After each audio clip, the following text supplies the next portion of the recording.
নমস্কার বন্ধুরা, আমি অপূর্ব আর আপনারা দেখছেন গ্রিন রোজ 21। বন্ধুরা, আমাদের ছাদ বাগানে যে সমস্ত গাছ আছে, ফুল গাছ, ফল গাছ, নানা রকম গাছ, যেগুলো আমাদের খুব শখের আর খুব যত্ন করে বড় করে তুলি আমরা।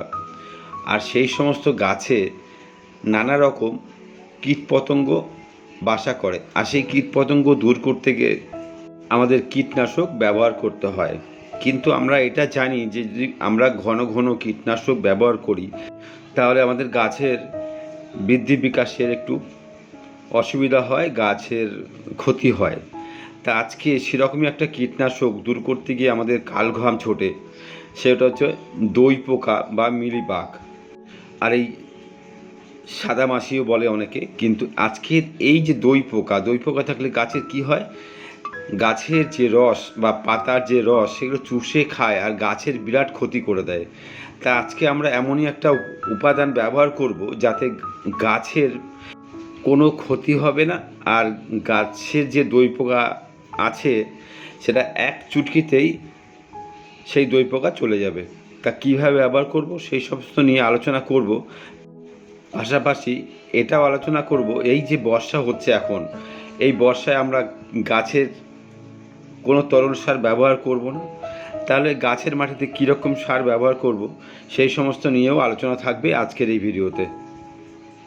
বন্ধুরা, আমার এই জবা ফুল গাছটায় অনেক দই পোকা বা মিলিবাগ ছিল, সেগুলো সম্পূর্ণ সরে গেছে বা চলে গেছে আমার একটা ওষুধেই। আর সেটা কি, সেটা হচ্ছে কোনো লিকুইড সোপ বা সাবান অথবা শ্যাম্পুর পাতা জলে গুলে কিভাবে পরিষ্কার করেছি সেটাই দেখাচ্ছি। দেখুন, এখানে আমি নিয়েছি লিকুইড হ্যান্ড ওয়াশ, যেটা আমরা হাতে ব্যবহার করি, সেই হ্যান্ড ওয়াশ জলে গুলে নিয়েছি। আর সম্পূর্ণ গাছের যেখানে যেখানে দই পোকা আছে কি করব, একটা ব্রাশ, মানে আমরা যে দাঁত মাজি যে ব্রাশ দিয়ে, টুথ ব্রাশ, সেই ব্রাশ দিয়ে ঘষে সেই সাবান আর শ্যাম্পু মিশানো আছে সেই জল দিয়ে পুরো সেই জায়গাটা আমি ধুয়ে দেবো। তাহলে কী হবে, কীটনাশক ব্যবহার করার যে মানে ফলটা পাবো তার থেকেও দ্রুত কাজ হবে এইভাবে যদি আমি গাছের পরিষ্কার করে দিই। মানে যা মিলিবাগ আছে সম্পূর্ণটাই ব্রাশ দিয়ে ঘষে পরিষ্কার করে দেবো। আর একটা জিনিস কি, যখন আমি এটা ব্রাশ দিয়ে ঘষে পরিষ্কার করব, 2 থেকে 3 মিনিট, কি বেশি হলে 5 মিনিট রাখবো। রাখার পরে আবার প্লেন জল দিয়ে আমি সেই জায়গায় পরিষ্কার করে দেব। আর যদি এটা আমরা 5 দিন পর পর গাছের পাতার পিছন দিকটা উল্টে দেখে তারপর যদি আমরা মাঝে মধ্যেই এটা করে দিতে পারি, তাহলে আমাদের আর কীটনাশক ব্যবহার করার প্রয়োজন পড়বে না।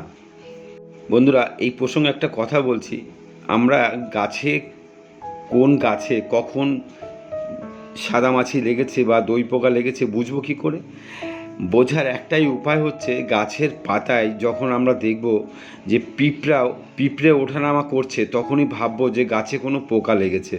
ঠিক আমি সাধারণত এইভাবেই বুঝি, যখন গাছে কোনো পিঁপড়ে বাসা করবে বা পিঁপড়ে ওঠানামা করবে, তখনই দেখব যে গাছের পাতায় কোনো পিঁপড়ে আছে, তখনই আমাকে কীটনাশক ব্যবহার করতে হবে। আর আমি সাধারণত কীটনাশক খুব কম ব্যবহার করি গাছের পাতায়। আর যখনই কীটনাশক ব্যবহার করব, আমরা 15 দিন পর পর বা 7 দিন 10 দিন পর পর আমাদের কীটনাশক ব্যবহার করতে হয়। তা তখন যদি আমরা আর কি করব, আমরা গাছের পাতা উল্টে সেই জায়গায় ভালো করে কীটনাশক স্প্রে করে দেবো, তাহলে গাছে আর পোকা লাগবে না। এতে গেল কীটনাশক ব্যবহার পদ্ধতি।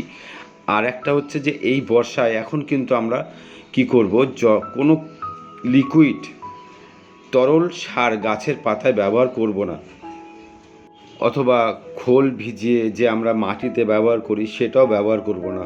মানে এখন আমরা কোনো কিছুই ব্যবহার করব না। যদি ব্যবহার করব তাহলে আমরা গাছের যে মাসে মাসে চাপান সারটা আমরা ব্যবহার করি, সেই চাপান সারটা এখন একটু মাটিতে দিয়ে রাখবো।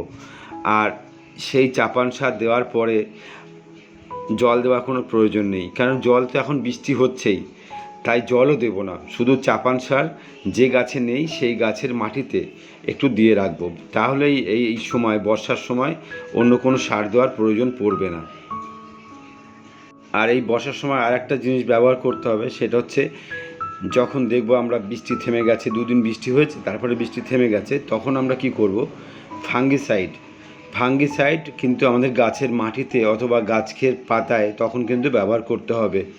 আর একটা কথা বলছি, ফাঙ্গিসাইড ব্যবহার করার পরে যদি 3 থেকে 4 ঘন্টা পরে বৃষ্টি হয় তাহলে কোনো অসুবিধা নেই, কিন্তু তার আগে যদি বৃষ্টি হয় তাহলেই কিন্তু আমাকে ওই ফাঙ্গিসাইড আবার বৃষ্টি থেমে যাওয়ার পরে ব্যবহার করতে হবে। আর এটা হচ্ছে চাপান সার, এটা আমি ব্যবহার করি প্রতি মাসে গাছের মাটিতে। আগেই বানিয়ে রাখি চাপান সার কীভাবে বানিয়েছি, কীভাবে তৈরি করেছি, কী কী জিনিস দিয়ে তৈরি করেছি, এর সম্পূর্ণ ভিডিও আমার চ্যানেলে ছাড়া আছে, একটু সময় করে দেখে নেবেন।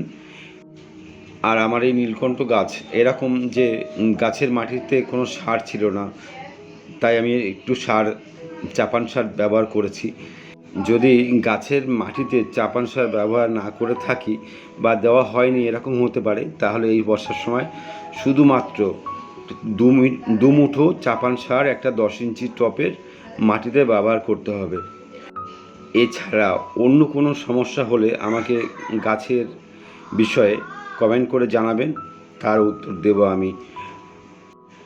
বেশি বেশি গাছ লাগান, সবুজের সঙ্গে থাকুন।